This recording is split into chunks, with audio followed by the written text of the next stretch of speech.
Hey guys, my name is Lakia Maria and welcome to another video here on my channel. Whether you're new to the channel or an OG, I primarily share planning and organizational videos, and today I'm going to be sharing my thoughts on hourly planning versus time blocking or block schedule planning. So let's go ahead and get right into it. I have used both systems and I have videos using both systems, and I'll have them linked in the description box for your reference. But while they are similar and kind of cousins, the concept of them are different, and it depends on where you are in your life right now of what it is that you need to get done on which would work for you, if either work at all. So let's start off with the basics of an hourly planner. You can turn anything into an hourly planner. This is currently an hourly layout that I put into a Stalogy. I love Stalogies. They have the dot grid. You can map out everything that you need within a bullet journal and change it day by day. There are also planners that already come with the hourly. So it all depends on if you want the structure, if you want to write it out every single day, or if you don't want to have an hourly every single day and you just want to stick that timed format for days where things are more busy. So with the hourly planner, especially if you have one that's already made, the hours are pretty much set for you. But if you're going that bullet journal route, whether you're using a grid, dot grid, blank, or even line notebook, you are able to set those hours for yourself. So let's use an 8 a.m. to 8 p.m. 12-hour format. So you'd write your hours out, and each hour will have a designated or itemized task, event, or reminder. So whether you're putting in a meeting, if you are a parent and you're putting in your kids' events, if you're working and you have a lot of meetings going on, if you have errands that you need to run and you want to block out a chunk of time to do that, whatever you have or reminders that you have in general, and they need specific times or have designated times, you can put that into an hourly format. Pretty self-explanatory.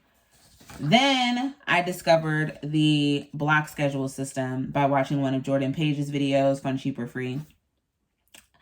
And I liked this concept because it wasn't so much living hour by hour as it was chunks of time. So I feel like sometimes with the hourly, if you're looking for an overview of things that you have going on at particular times, this is a great system.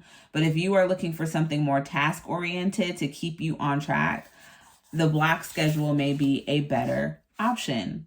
So here is the free template that you can print out online, and just some of the key things when it comes to this daily block schedule. 1, you stick to 2 to 3 hour blocks.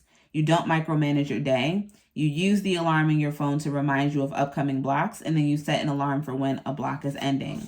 So in this template, you would put your starting hour here, your ending hour here, and all those tasks that you would want to do within those hours. It's important to always block out a me time hour, and also in this system to not carry on tasks that you didn't get done in one block into the next. It's all about being very goal oriented in that time block. So if you're doing something from 8 to 10, you're in that zone from 8 to 10. You get done what you need to get done. You set that alarm for 9:45 to remind you have 15 minutes left. And at 10 o'clock, you're moving on to that 10 to 12 or 10 to 1 block, and you're doing those tasks and you're moving on and moving on and moving on. So that is something I love most about the block schedule system, is that you are focused in that time on those particular tasks.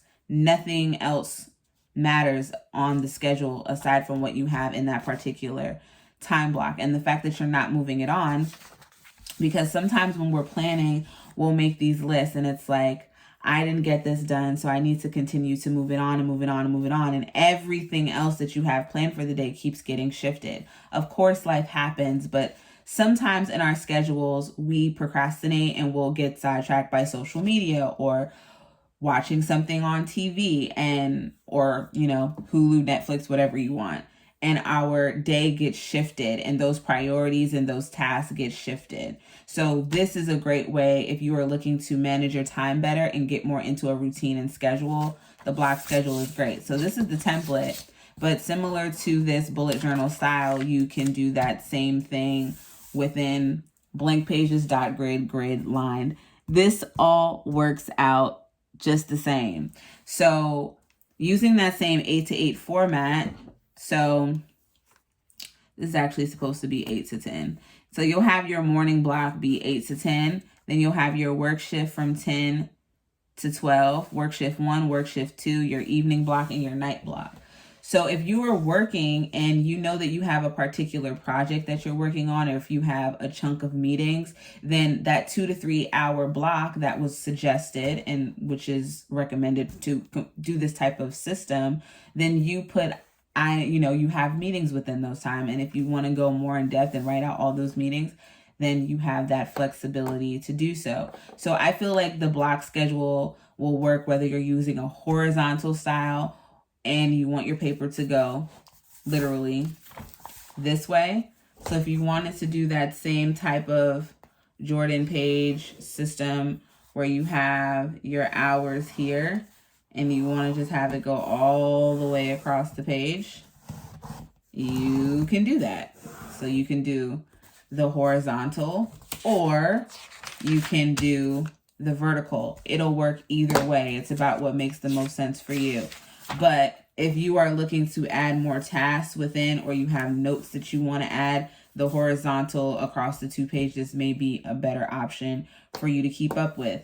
Another key thing about the block schedule is that oftentimes our schedules are not changing. So you know that your job is it's an allotted time and you have specific hours. It's those tasks within those hours that may change from day to day, opposed to hourly where it's like, okay, I have a meeting here, I have a meeting here. It all, of course, comes down to personal preference.